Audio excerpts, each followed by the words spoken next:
Welcome to 27 Topics. Our guest at this time is Joan Knies.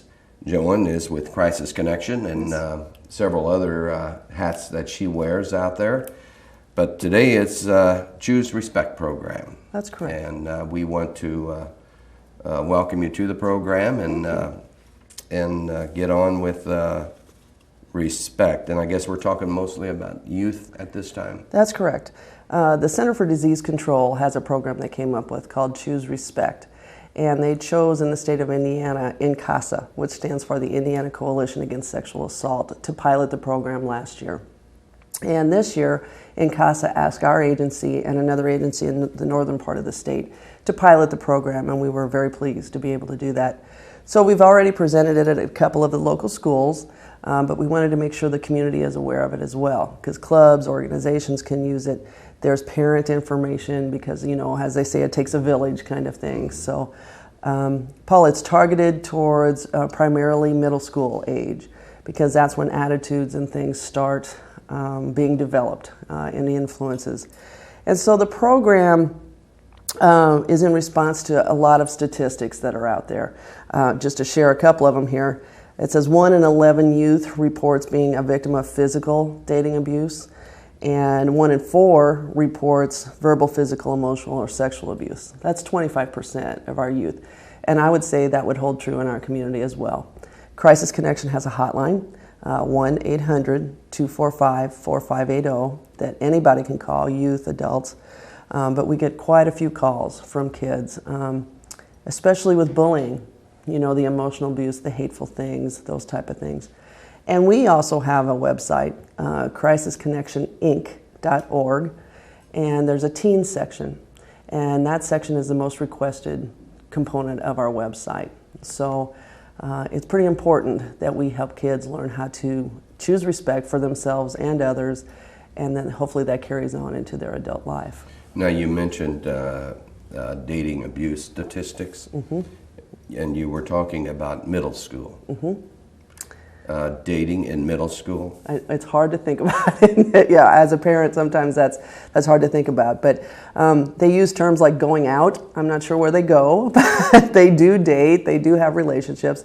But the program even focuses on just friendships, because we all have relationships with classmates, that type of thing. So even if they're not dating, in fact, we emphasize that, you know, the average American will live to be around 80 years old. So, you know, you don't even have to date in high school. You have 65 years of your life left to do so. But irregardless, they have relationships with their peers.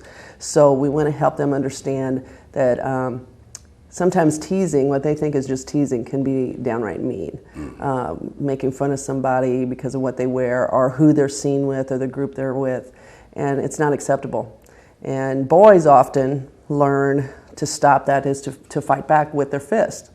And that won't work. You know, they think it would because that's what they've learned, but it really doesn't work. And girls have learned to be really mean with their mouths. When I say girls, you can even give each other little looks without saying a word, and they'll all start giggling because they've learned that from adult women as well. Sure. So certainly we want to teach kids to be assertive, not aggressive, assertive. And we teach them things with this Choose Respect program like I messages. So for example, if I see you being mean to somebody else, instead of saying, Paul, you jerk, quit it, which is a very typical reaction of teens, to say, you know, I feel bad when I see you do that and I really wish you would stop. Or please help me understand. That we teach them a lot about those 3 words, help me understand why you would do that. Because certainly we don't want anybody to take that abuse, but we want to give them ways to you know, combat the problem. And then sometimes with the cycle of violence, and this goes for adults as well, 2 people get in a relationship, friendship, and everything's fine, okay? But if it turns unhealthy, there will be the verbal abuse. And we might not think of it as abuse, but put downs like, you know, you're too fat, or I don't like who you hang around with, or I can't believe you're in that activity, or you're not a good athlete, or whatever it happens to be. And then many times that'll turn into physical abuse. And many times with the physical abuse, it's the guy and he'll hit her. And then he'll say, I'm sorry, I'll never do that again. And at that point, he'd give her flowers or a piece of jewelry, and it goes back down to that honeymoon stage, if you will. And, the girl thinks, okay, he's sorry, it won't happen again. But unless there's an intervention or a learning of some sort, it will happen again. And every time it goes around that cycle, it gets worse. And surprisingly, unfortunately, at the middle school age, they're already experimenting with some sexual, experimentation, and we need to make them understand, help them understand the consequences of that. So there's a lot of light bulbs that go off when I explain the cycle of violence. I think we can all think back, for you a few years and for me many years, about, of course, then it was not middle school, it was junior high. For us, it was through grade 8 in high school and college. Right. But I think, there is that age period where there is a lot of kidding and the things that you have talked about. And it's different now, because the other thing that happens is the technology. Kids will go online, make mean websites, say mean things about people, spread rumors online, spread gossip. They'll text message, they get on their cell phone, they text message people. It can be pretty awful. We've had some cases where it's been pretty awful, and parents don't pick up on that on the radar because that's not what we went through. So we don't always look for those signs. There's a wonderful book in the program called Odd Girl Out, and it's now a movie too, I think, but it shows girls, and the girl tries so hard to fit in with her so-called friends, and they're just very mean to her. And kids adults for that matter, but kids who have been abused will do things like binge drinking, self-mutilation. We have a lot of cutters where they'll cut themselves, which just sounds pretty horrible, but it can be very typical. Get lower grades, become very distant to themselves, depression, attempted suicide. But in this Odd Girl Out, that's what she does. She finally attempts suicide, and thank goodness she isn't successful. But the mom leaves the hospital to go home to get some items to take to her daughter. And when she gets home, on the computer in the girl's bedroom, all this hate mail starts popping up. And then the mom realizes that, oh my goodness, it was happening in the technology world, and she was totally oblivious to that. So it ends up by the girl has to confront those girls and say, you're not worth it, and move on to other people, which can be very tough. But that's what ended up happening. I think the communication today is where the problems mushroom very rapidly. Right. Where years ago, that was, you almost kind of forgot it. Right. Where now it's, I need to text, I need to call, I need to, and before long everybody's knows pretty quick and does a lot of damage. Oh, tremendous amount of damage. And we just we have to, as adults, learn to be more savvy about those type of things. And the acronyms they use, if you don't know of some of the acronyms, you can go to our website or call us and we can get you that. But the National Center for Missing and Exploited Children has a good website with that information as well. Like POS, if they type POS on the computer, that's parent over shoulder, those type of things. So, in 3 letters, they alert their peers that, there's an adult around. So you got to learn to be pretty savvy about those type of things. So I wouldn't be good at texting because I don't know how to abbreviate. Everything that they do, Exactly. They can write a whole page of a book in just a few little Exactly. marks. So again, it's a different thing. And then the other thing we need to be very cognizant of as adults is the media exposure. I do a lot of media education, and Choose Respect has a program called What You See Is What You Get. And so we analyze some advertisements. And the average high school senior, when they graduate from high school, will have spent about 13,000 hours in a classroom. So 13,000 hours. But that same graduate will have been spent 30,000 hours being exposed to the media, whether that be video games, magazines, television, radio, movies, music, all that type of thing. So now think about that, 30,000 hours being exposed to media and only 13,000 hours in a classroom. That's huge exposure. And if you think about what boys are exposed to, what it means to be a man and what they're supposed to look like, the Bowflex guy, the big strong guys, and if they don't meet that image, how society deals with that. And girls, we spend, I can't remember how many billions of dollars in makeup and fashion, And goodness, some of the little girl toys that you see out there, you know, one of the dolls that comes out now I saw on the shelf at Christmas time, and it was for little girls, and it said it's first date or date night or something, and it comes complete with a wine bottle and 4 drinking glasses. So now if you think about that and think about what kids see, it's not just what they hear at home. They're exposed to a lot in the media.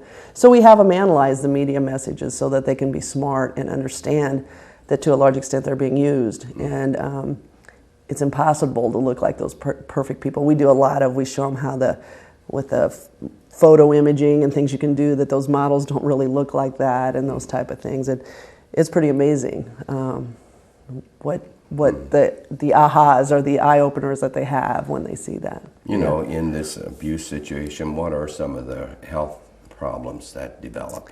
You know, depression is very common, you know, and it's not like, oh, I have a bad hair day, I'm so depressed. You know, it's a serious illness where they have to deal with it. And again, I talked about the cutters. That happens where they're self-mutilating their body. We have kids that pull their hair out. And I guess the worst thing that I see out of it, it's a generational cycle of violence, and they carry it on into adulthood. So the Crisis Connection last year, or in 2006, not last year, but in 2006, we had about 1,000 clients. 700 domestic violence victims and 300 sexual assault victims. And 40% of those were from Du Bois County. So that's 400 people that have come just to our office seeking help because they've been abused at home or raped or, you know, cases of child abuse. Wow, you know, that's over a person a day in our community. And I don't think we realize that. But when you talk to them, they learned it at home. You know, dad beat up mom, or dad was verbally abusive to mom, or economically abusive, you know, and it's not always men, you know, we have cases with women too, but predominantly it's men. But it carries on. And I'll never forget one of our hotline calls was a young lady who said she was pretty hysterical, and she said she'd been married almost a year, and she was really afraid that their marriage was failing, and commenced to tell us because he hadn't hit her yet. Now, I was shocked by that, right? Mm-hmm. Because what do you mean you think your marriage is failing because he hasn't hit you yet? But again, she grew up in a household where that was very typical. So that was her normal. And so, you know, we have to remember that our normal is not everybody else's normal. So again, when kids grow up, when they're seeing, you know, seeing is believing, when they're seeing adults that aren't in healthy relationships, that abuse people, that, you know, say mean things, do mean things, sexually abuse people, they will repeat it. So to the extent that we can, and I'll tell kids that, you know, my generation and generations before me have failed. You know, we've allowed this to continue. We let it a secret. We didn't talk about it. We acted like it didn't happen, not in our family, not in our community. And so now we can talk about it. And I guess I'm begging you that you help me shut down the Crisis Connection. You know, I tell them I want a different job. I don't want the Crisis Connection to exist. I don't want any of you to have to work there. And the only way that's going to happen is if you understand that how you treat people is a huge impact on society. So again, that's why the program, we have little handouts, they're brochures that open up with little relationship quizzes for guys and gals. We have things for parents, checklists for parents, how to talk to your kids. Eating disorders is another thing when you ask about health consequences. And it's not just girls. You know, guys sometimes will think they should take steroids and beef up and because they have to look like that guy. Or the girls, you know, many times will be malnourished. And we had a case where one boy, people kept saying, what a big boy you are, meaning nothing. But he took it personally and stopped eating, and so he developed an eating disorder as well. So it can happen, you know, to both sexes. Joan, you just have a couple of comments to make before we continue. Yes, yeah. I would welcome everybody to please check out the Choose Respect website, and it's www.chooserespect.org. And if you get on that website, again, there's things for all ages, but there's 2 videos. And one we're going to show here in the next segment, and it's called Causing Pain, Real Stories of Dating Abuse and Violence. And the second one is for parents or adults, concerned adults. So it's available at our office as well, but stay tuned and we'll be showing it here in the next section. Thank you, and we'll be back. Thank you.